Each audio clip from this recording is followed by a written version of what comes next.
Hello दोस्तों, कैसे हैं आप सब। कोका कोला कंपनी की शुरुआत 1886 में अमेरिका के अटलांटा जॉर्जिया में हुई थी। असल में कोका कोला को एक मेडिसिनल टॉनिक के रूप में पेटेंट कराया गया था, जो कि बाद में एक सॉफ्ट ड्रिंक की तरह मार्केट में इंट्रोड्यूस हुई। और आज की तारीख में कोका कोला दुनिया की सबसे ज्यादा बिकने वाली सॉफ्ट ड्रिंक है। कोका कोला तकरीबन दुनिया के हर देश में पी जाती है। तो दोस्तों, इस वीडियो में आइए देखते हैं कोका कोला के बारे में कुछ अनसुने और अजीबो-गरीब सच।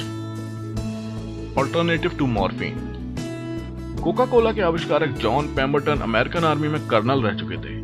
सिविल वॉर के दौरान उनके कुछ चोटें लगने की वजह से उनको पेन किलर के रूप में मॉर्फिन लेने की आदत पड़ गई थी। फिर 1885 में जॉन ने मॉर्फिन के विकल्प में कोका कोला का आविष्कार किया और उसको French wine coca nerve tonic के नाम से रजिस्टर कराया और उसके साथ ही उसे कुछ फार्मेसीज में बेचना भी शुरू कर दिया।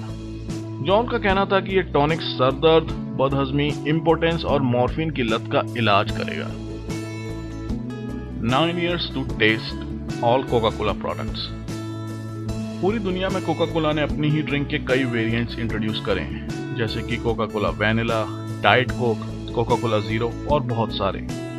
और कई सॉफ्ट ड्रिंक्स ने ऐसे भी ब्रांड्स हैं जो कि कोका कोला कंपनी के ही प्रोडक्ट्स हैं, क्योंकि एक टाइम में कोका कोला कंपनी ने उन्हें खरीद लिया था, जैसे कि फैंटा, मिनट मेड जूसेस और स्प्राइट। ये माना जाता है कि अगर आप रोज कोका कोला का एक वर्जन या प्रोडक्ट पिए तो आपको सारे प्रोडक्ट्स टेस्ट करने में लगभग 9 साल तक लग जाएंगे, क्योंकि इस लिस्ट में तकरीबन 3,500 ड्रिंक्स शामिल हैं। Mexicans love Coca Cola. सबसे ज्यादा कोका कोला पीने वाले देश की लिस्ट में मैक्सिको नंबर 1 पर है। सर्वे के हिसाब से एक एवरेज मैक्सिकन एक साल में 745 कोका कोला की बोतलें पी जाता है, जबकि एवरेज अमेरिकन सिर्फ 405 बोतलें ही पी पाता है। तो मैक्सिको और अमेरिका ही सबसे ज्यादा कोका कोला पीने वाले 2 देश माने गए हैं। और तीसरे नंबर पर है कनाडा, जिसका एक एवरेज नागरिक 259 बोतलें ही पी पाता है। इस सब के बाद कोका कोला का ये कहना है कि कोका कोला की पॉपुलैरिटी सबसे कम इंडिया और चाइना में है, जहां एक एवरेज इंडियन सिर्फ 12 बोतलें पीता है पूरे साल में और एक एवरेज चाइनीज 38 बोतलें तक पी जाता है।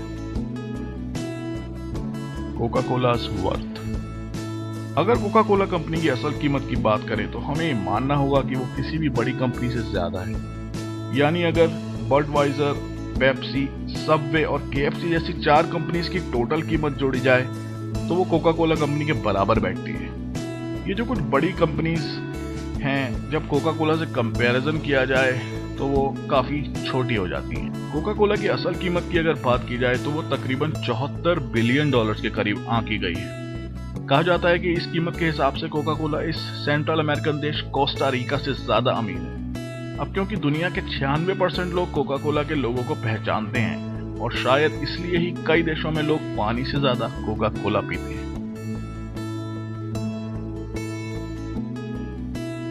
Natasha Harris.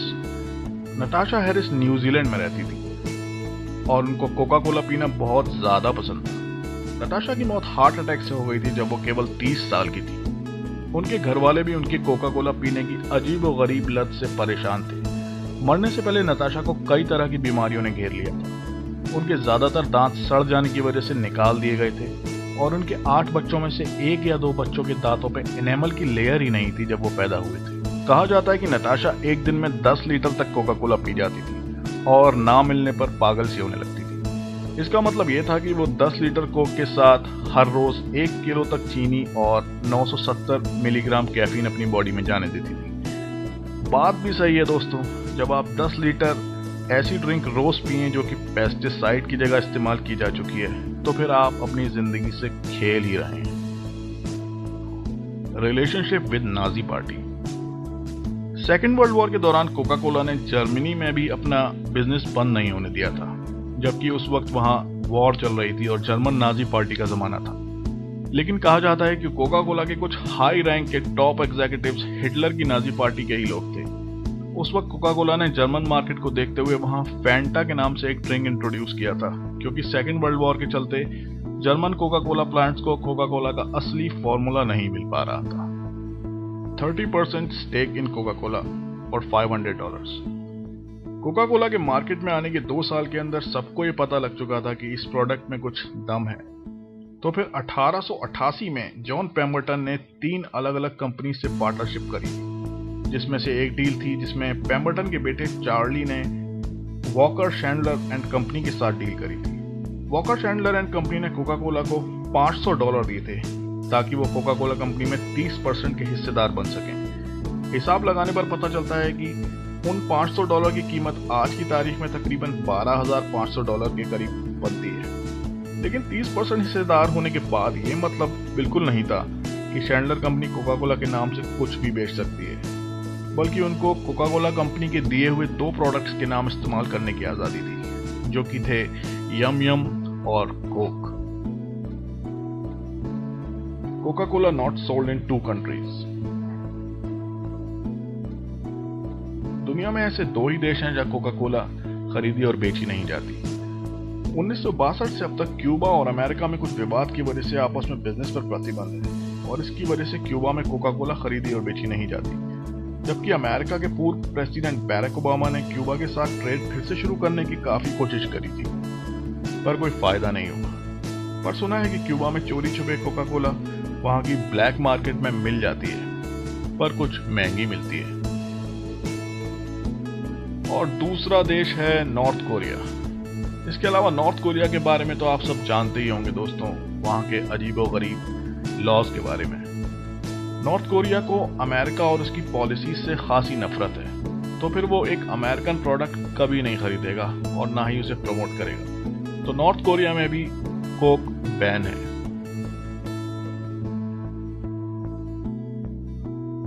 Coca Cola secret formula for sale.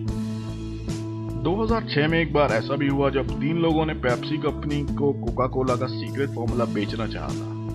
कहा जाता है कि ये 3 लोग कोका कोला के ही एम्प्लॉयज थे, जिनके हाथ शायद किसी तरह कोका कोला का वो सीक्रेट फॉर्मूला लग गया था। अब जरा पेप्सी कंपनी की शराफत तो देखिए कि कोका कोला का नंबर 1 कॉम्पिटिटर होने के बावजूद पेप्सी ने ये बात कोका कोला और FBI को बता दी, और उसके बाद फिर FBI ने ही पेप्सी के एम्प्लॉय बनकर इन लोगों से डील करी और तीनों लोगों को पकड़ लिया था। इन लोगों ने पूरी डील के लिए $1.5 मिलियन की डिमांड करी थी, जो कि इनके पकड़े जाने के अगले दिन ही बैंक में ट्रांसफर होने थे। वैसे कुछ भी हो, पर कोका कोला ने इस घटना के बाद पेप्सी का पब्लिकली बहुत शुक्रिया अदा किया था। Sir Martin Luther king.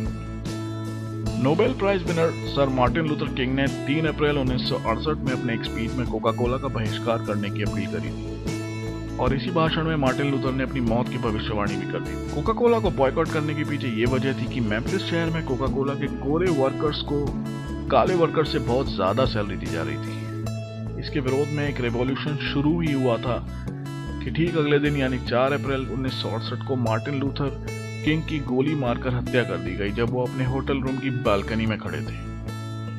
अब यहाँ थोड़ा अजीब इत्तेफाक सा लगता है, लेकिन फिर साल 2000 में कोका कोला कंपनी को इस रेशियल डिस्क्रिमिनेशन लॉ सूट की वजह से माइनॉरिटी एम्प्लॉयज पार्टी को $192 मिलियन देने पड़ गए थे।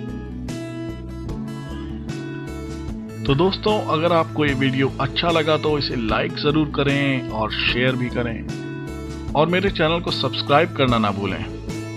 मैं आप सबसे फिर बहुत जल्द मिलता हूँ एक नए और बहुत इंटरेस्टिंग वीडियो के साथ। अपना ख्याल रखें और दुआओं में याद रखें। Bye bye.